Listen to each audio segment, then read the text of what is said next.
No kidding. Them was the days of the sports. Did you travel? You went to Canada though and competed up there? I just went up there and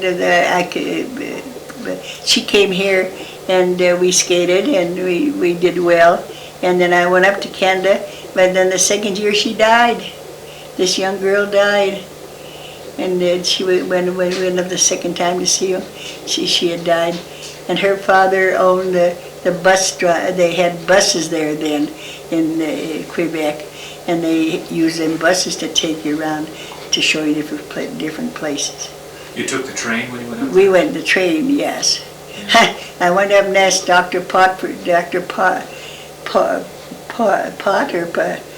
he was a dentist, doctor. And I went up there and asked him for $60 to get on the train and to go, because how do you know how they pay the people that were good and you'd skate? And he said, how am I going to get it back? I said, I don't know how you're going to get it back. You're not getting it back from me. So he said, how's come? I said, well, this is for the races. And I said, I wanted $70. He said, well, I can't give it to you. I said, okay, you don't have to. I said, and I went there. We bummed it around, and the gang had enough to give me $70. So up to Canada we went, met the family. Who went with you? My husband and me and my mother. Now, what did you and your husband do before you had the donut shop? Well, he worked as a transfer man. He worked for Kiddo. He worked for Kiddo for a long time. And from Kiddo, he worked for the Montana Power. And then he went into plumbing, and he died as a plumber. He worked for, on French, on place that puts up all the stuff. And he still has his business, and he worked for him for quite a while. So we worked all the time. And what would you remember your favorite music from the 30s or the 40s? Oh, I can tell you that when we used to go to the Columbia Gardens, at the last dance, they always play, it's 3 o'clock in the morning.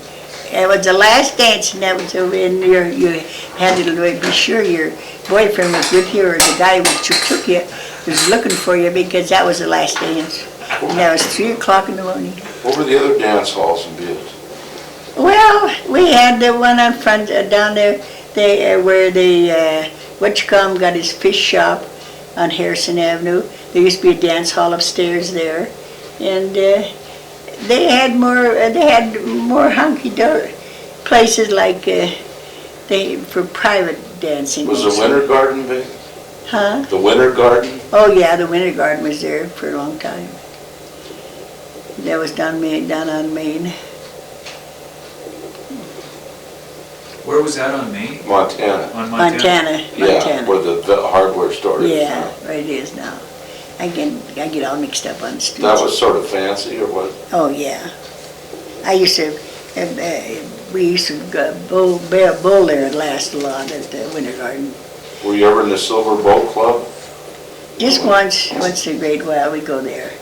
It was a crowd of their own, the Silver Bowl.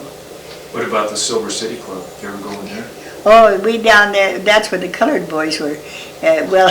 Once when we go out, us gals all go out and the boulders or what we were doing, and we'd try and go to there, and then they'd go down to sometimes we go down to the colored club, They had awfully good music. They had the best music, and they were all colored.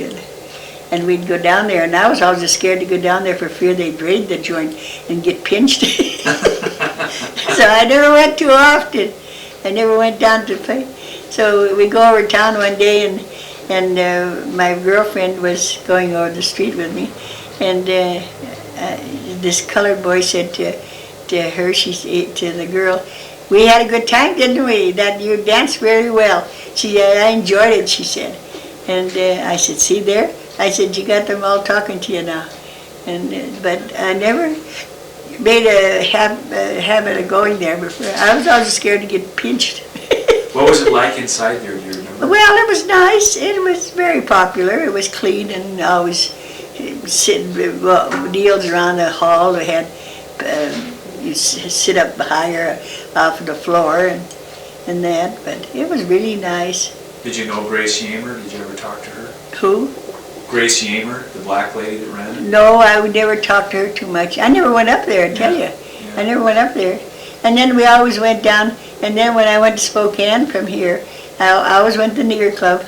I always went there, and we knew them quite well. They talked to us, and one of them was running around selling homemade not pasties, but buns, and oh, they were so good. And we'd eat with them and dance there, but we'd be out of town. Yeah. So you liked it. You liked the gambling, and you liked dancing, and you liked good food. Yeah. Oh. You liked all that. Oh, I liked everything. Used to like to drink too. Well, the last time when I had my hip hurt, this one here has been fixed, and this here hasn't been fixed. That's why you see me walking with a crutch. And so I always tell the doctor, holy moly, I said, you sure took a good deal from me. He said, what? I said, I used to have 2 shots in the morning, 2 shots of whiskey, and a glass of water for my breakfast. Every morning I had 2 shots in there. And even when I was at Georgetown and go out fishing in the boat and that, I'd always have my 2 shots. And I said, look, I see what you did. You took that away from me. I can't have it no more. And I don't drink liquor anymore. But sometimes I got a little jug up there, and I'll say, by God, I better have a couple of shots. I've got some beer. Would you like a glass of beer?